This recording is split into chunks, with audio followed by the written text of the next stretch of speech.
50보 100보라는 한자성어 들어보신 적 있으십니까? 네, 오늘 설교 제목이기도 한데요. 많이 들어보셨을 겁니다. 50보 100보라는 뜻은 50걸음이든 100걸음이든 매한가지 같다라는 한자성어입니다. 즉 잘못의 크기는 다를 뿐이지 본질적으로 같은 처지라는 뜻입니다. 오늘 저와 함께 50보 100보와 같은 두 사람에 대해서 살펴보려고 합니다. 한 사람은 이방인이고요. 또 한 사람은 유대인입니다. 50보 100보의 주인공, 이방인과 유대인. 먼저 우리가 이방인에 관해서는 저번 시간에 살펴보았습니다. 로마서 1장 18절부터 32절까지 자세하게 기록이 되어 있는데요. 지금까지 이제 우리가 이방인에 대해서 살펴봤는데, 이방인에 대해서 간단하게 정리를 해드리면 이방인은 어떠한 사람입니까? 하나님에 대해서 알고는 있지만 믿지 않는 사람. 이것을 로마서 1장 28절 상반절 말씀에는 그들이 마음에 하나님 두기를 싫어하며 이렇게 표현을 하고 있습니다. 그래서 내 생각, 내 마음대로 세상을 살아가는 사람입니다. 그래서 절대적인 기준이 없고요. 내가 곧 세상의 기준이 되는 사람이 바로 이 이방인입니다. 이런 이방인에 대해서 하나님은 진노를 내리십니다. 24절 하나님께서 그들의 마음의 정욕대로 더러움에 내버려 두사. 그리고 28절 보시면 하나님께서 그들을 그 상실한 마음대로 내버려 두사. 여러분, 하나님은 이방인에 대해서 내버려 두신다고 이렇게 말씀을 하시는데요. 내버려 두신다는 것은 사실 이것보다 더 큰 벌이 없을 것입니다. 그리고 29절부터 31절까지 이방인에 대한 그 죄악의 모습들이 자세하게 기록이 되어 있습니다. 이러한 죄악된 모습은 어느 누가 보더라도 정말 악한 행동입니다. 그런데 이방인은 이 같은 그 악한 그 죄악된 모습에 대해서 어떻게 대응을 하고 있습니까?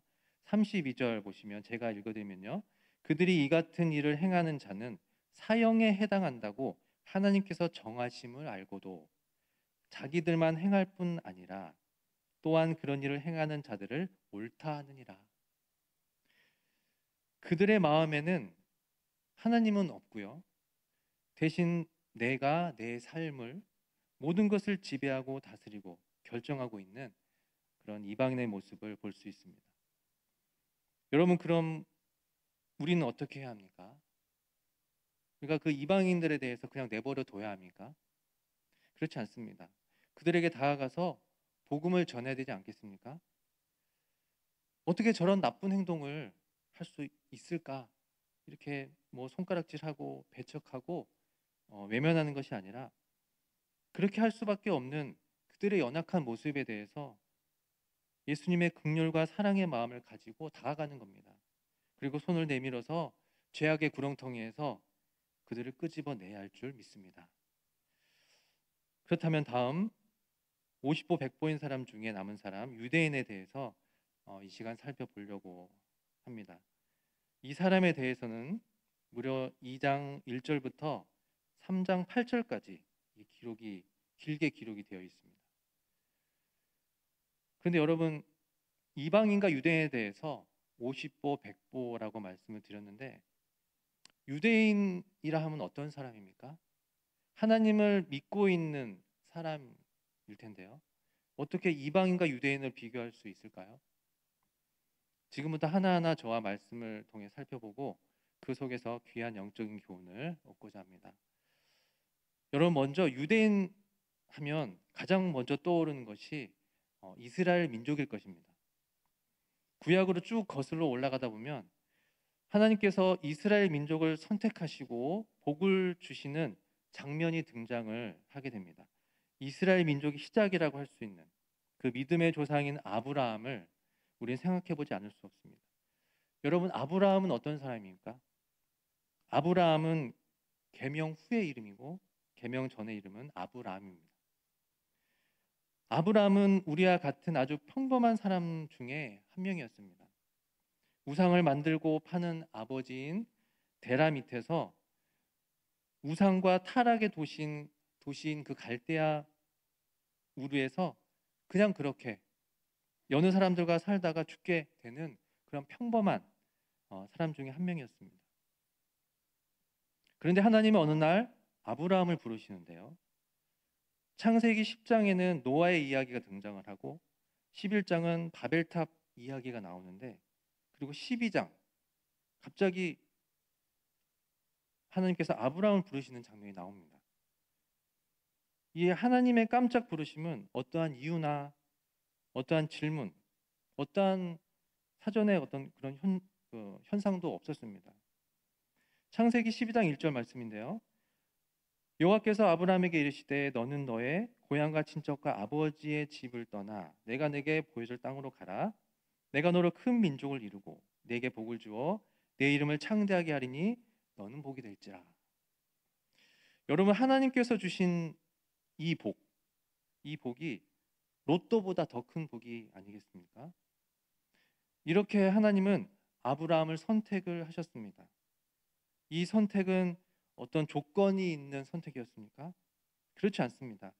아브라함은 전혀 하나님께 선택받을 만한 자격이 없는 그런 자였습니다. 칼빈은 이러한 선택을 무조건적 선택이라고 이렇게 표현을 합니다. 칼빈의 5대 교리 중에 하나인 무조건적 선택에 대해서 간단하게 설명을 드리면, 하나님은 인간의 어떠한 조건이나 공로를 보지 않고 오직 하나님의 뜻과 주권적 계획으로 구원받을 자를 선택하셨다라는 것이 이 무조건적인 선택입니다. 하나님의 선택은 바로 무조건적인 선택입니다. 하나님의 선택에는 인간의 어떠한 조건이나 공로가 없습니다. 전적인 하나님의 은혜인 것입니다. 여러분, 마찬가지입니다. 하나님은 저와 여러분을 선택하셨습니다. 어떠한 조건도 어떠한 공로도 없이 하나님 우리를 선택하신 것입니다. 여러분, 이건 정말 기적적인 일인 것입니다. 딴 데 기적이 있는 것이 아니라 저와 여러분이 기적의 주인공인 것입니다. 그런데 하나님이 선택한 것도 이렇게 황송할 노릇인데 덤으로 우리에게 무엇까지 주셨습니다. 창세기 12장 1절 2절, 여러분 2절 자막을 다시 보시면 2절 우리 함께 읽겠습니다. 내가 너로 큰 민족을 이루고 내게 복을 주어 내 이름을 창대하게 하리니 너는 복이 될지라. 무엇입니까? 바로 복입니다. 여러분, 복이 두 번이나 나옵니다. 내게 복을 주어 너는 복이 될지라. 하나님은 선택하시고 복까지 덤으로 주십니다. 그런데 하나님이 이것으로 끝나지 않으셨습니다. 여러분, 3절을 보시면 3절 하반절을 보시겠습니다. 땅의 모든 족속이 너로 말미암아 복을 얻을 것이니라 하신지라. 무엇입니까?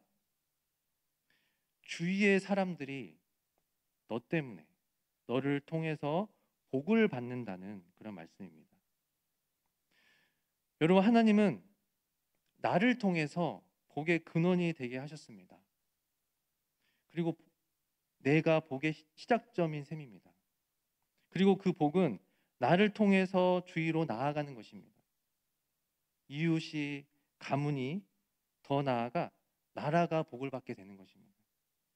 그래서 이 땅의 주의 백성들이 더욱 많아져야 할 이유가 바로 이것인 것입니다.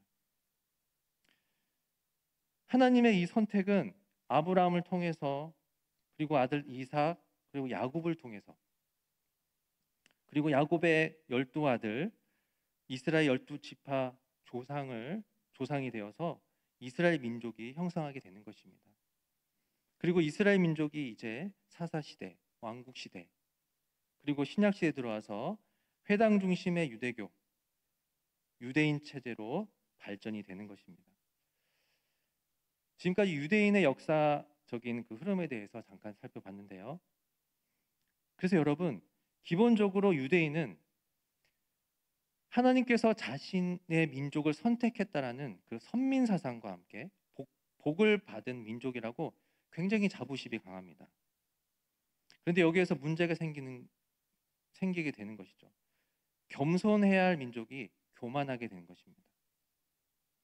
교만은 패망의 선봉이라고 잠언 16장 18절 말씀처럼 비록 하나님의 선택받은 민족이지만 교만한다면 하나님은 가만히 두지 않으신다는 것입니다. 그래서 50보 100보 이방인과 별 차이 없게 되어버린 것입니다. 이는 하나님께 선택받은 우리 성도들에게도 경종을 울리는 그런 모습입니다. 그렇다면 우리는 신앙인으로서 어떠한 모습에 주의를 해야 하겠습니까? 첫째는 남을 판단하지 말아야 합니다. 다 같이 로마서 2장 1절 자막을 보시고 우리 함께 읽겠습니다. 그러므로 남을 판단하는 사람아, 누구를 막론하고 내가 핑계하지 못할 것은 남을 판단하는 것으로 내가 너를 정죄함이니 판단하는 내가 같은 일을 행함이니라. 유대인은 남을 판단하는 사람입니다. 교만이 바로 유대인을 이런 사람으로 만들어버린 것입니다. 서두에도 말씀드렸지만 하나님께 선택받은 유대인은 선민의식이 강했습니다. 그래서 자신들이 종교적으로 우월하게 생각을 하게 된 것입니다. 그리고 무엇을 하게 되었냐면요, 남을 정죄하게 되고 남을 비판하게 되었습니다. 특별히 유대인은 이방인에 대해서 이방인의 우상 숭배, 도덕적인 탈선을 혐오하며 정죄하게 되었다는 것입니다. 이와 같은 유대 민족의 대표격인 서기관과 바리새인에 대해서 예수님은 그들을 책망하는 모습을 볼 수가 있습니다. 마태복음 23장 27절 말씀 제가 읽겠습니다. 화 있을진저 외식하는 서기관과 바리새인들이여, 회칠한 무덤 같으니 겉으로는 아름답게 보이나 그 안에는 죽은 사람의 뼈와 모든 더러운 것이 가득하도다. 여러분, 사람 보고 회칠한 무덤이라고 합니다. 이들이 얼마나 외식을 했으면 예수님께서 회칠한 무덤이라고 책망을 하셨을까요? 겉으로는 아름답게 보이나 그 안에는 죽은 사람의 뼈 그리고 모든 더러운 것이 가득하다고 예수님 말씀하고 계십니다. 그런데 이와 같은 유대인들이 왜 이런 행동을 했겠습니까? 그것은 바로 자신은 하나님께 선택받았기에 설마 하나님께서 자신들에게 심판을 하실까? 이런 아니란 생각을 했기 때문입니다. 자신들은 특별하기 때문에 죄인된 이방인들에게 대해서 비판을 해도 된다고 생각을 했던 것입니다. 그리고 자신들의 외식적인 선한 행동에 대해서 대중들에게 보여주기 급급했습니다. 11조도 정확하게 하고 헌금도 많이 내고 정해진 율법 철저하게 지키는 그런 사람이라는 것입니다. 지금까지 이렇게 해왔기 때문에 하나님은 나를 칭찬하시고 축복할 거다라고 생각을 한 것입니다. 하지만 그건 대단한 착각인 것입니다. 하나님은 이미 그들을 떠났다는 것을 모르는 그 영적인 무지 속에 갇혀 있었다는 것입니다. 이에 대해서 하나님 단호하게 말씀하십니다. 본문 로마서 2장 2절 함께 읽겠습니다. 이런 일을 행하는 자에게 하나님의 심판이 진리대로 되는 줄 우리가 아노라. 아멘. 이렇게 남을 판단하는 유대인에게 하나님은 그 죄에 대해서 심판하시겠다고, 반드시 심판하시겠다고, 착각하지 말라고 이렇게 말씀하신 것입니다. 여러분, 우리 역시 삶의 영역에서 또한 신앙의 영역에서 말씀에 비추어 우리를 돌아봐야 되는 것입니다. 설마 하나님이 나를 지금껏 신앙생활, 교회생활 잘 해왔고 특별히 어긋남 없이 지금까지 잘해왔는데 하나님께서 나를 서운하게 하실까? 그런데 여러분, 우리는 유대인처럼 선민의식을 버려야 합니다. 이러한 선민의식은 남을 정죄하고 비판을 하게 됩니다. 우월의식이 생기게 되는 것입니다. 그럼 어떻게 해야 합니까? 그 기본으로 돌아가야 합니다. 본질로 돌아가야 합니다. 우리의 본질은 무엇입니까? 바로 죄인입니다. 에베소서 2장 1절 말씀, 그는 허물과 죄로 죽었던 너희를 살리셨도다. 그리고 3절 하반절에는 이렇게 말씀합니다.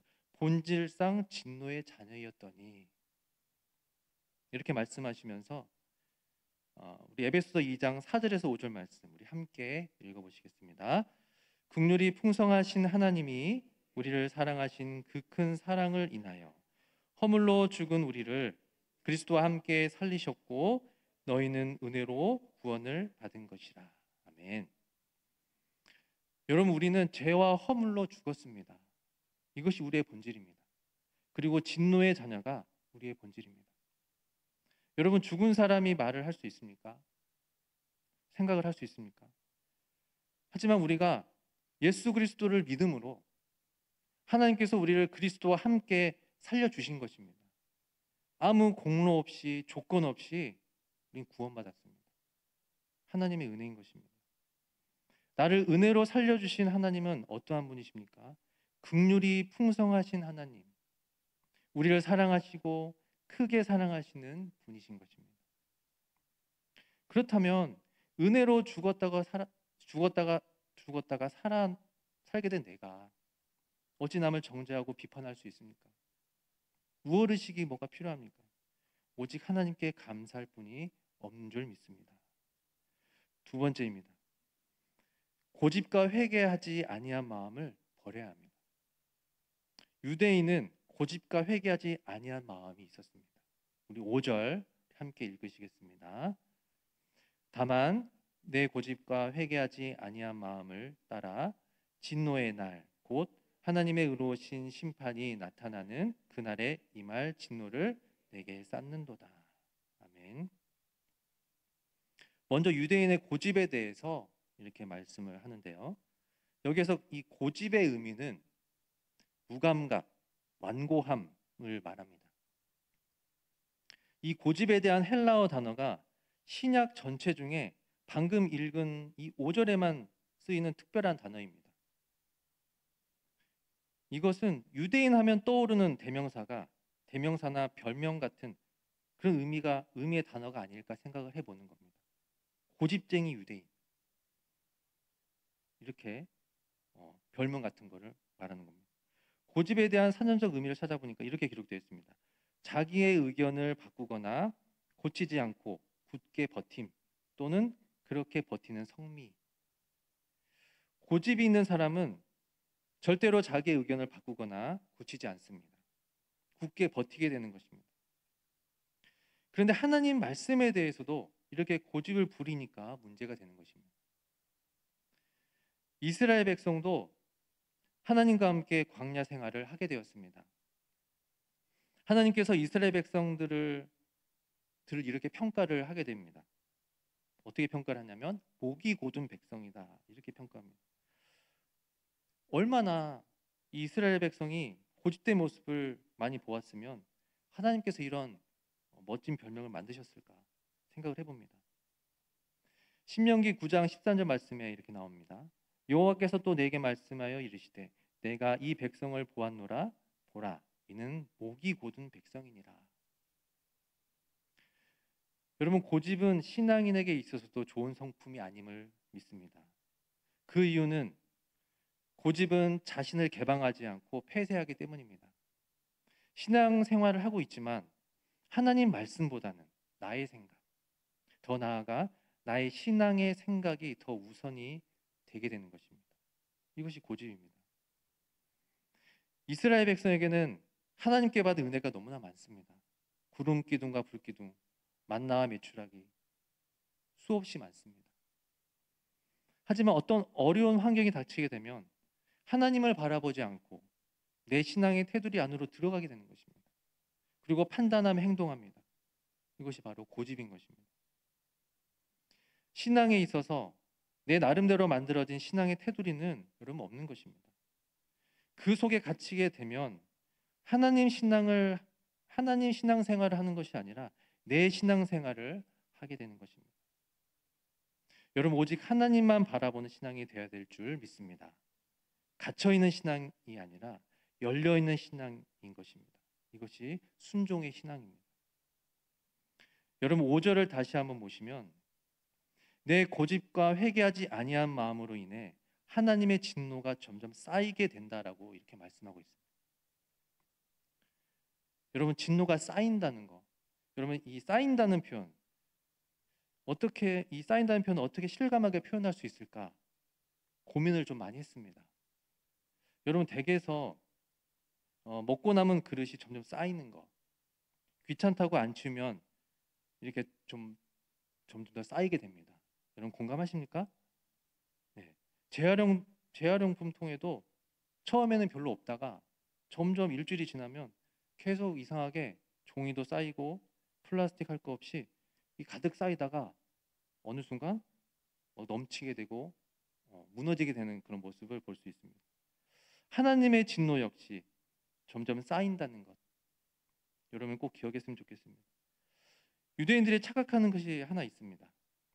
하나님의 오래 참으심을 믿고 죄를 가볍게 생각하게 되는 것입니다. 이것은 하나님을 이용하는 그런 행동입니다. 이는 하나님을 무시하고 멸시하는 모습인 것입니다. 여전히 하나님은 죄에 대해서 단호하십니다. 죄에 대해서는 이방인과 유대인 50보 100보인 것입니다. 동일하게 바라보고 마지막 심판날에 그 진노가 쌓여서 쏟아지게 되는 것입니다. 마지막 세 번째입니다. 그럼 이방인과 유대인을 향한 하나님은 어떠한 분입니까? 그것은 바로 50보 100보. 하나님은 각 사람의 행한 대로 보응하시는 그런 분이시라는 겁니다. 우리 6절 우리 함께 읽어보시겠습니다.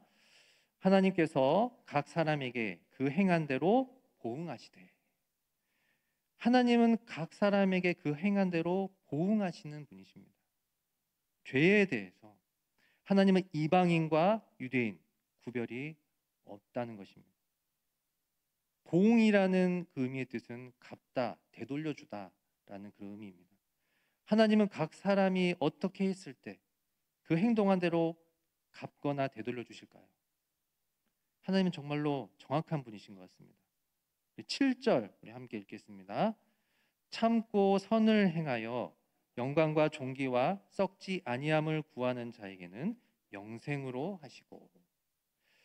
그럼 먼저는 영생으로 보응하십니다. 여기에서 영광과 존귀와 썩지 아니함을 구하는 자, 이 자는 믿는 자를 말합니다.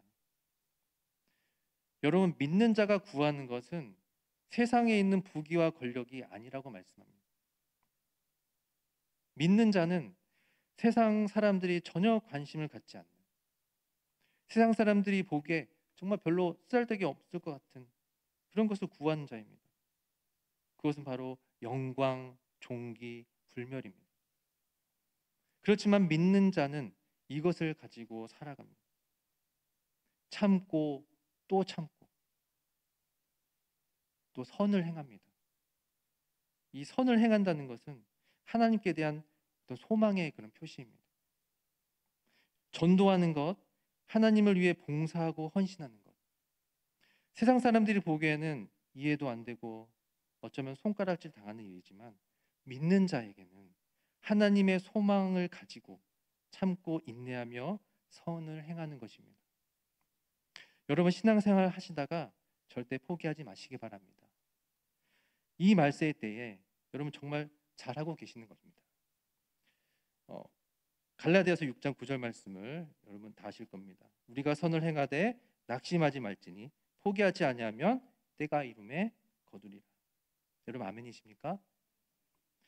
다음으로는 진노와 분노로 보응하십니다. 8절 말씀입니다. 8절 말씀 우리 함께 읽겠습니다. 오직 당을 지어 진리를 따르지 아니하고 불의를 따르는 자에게는 진노와 분노로 하시리라.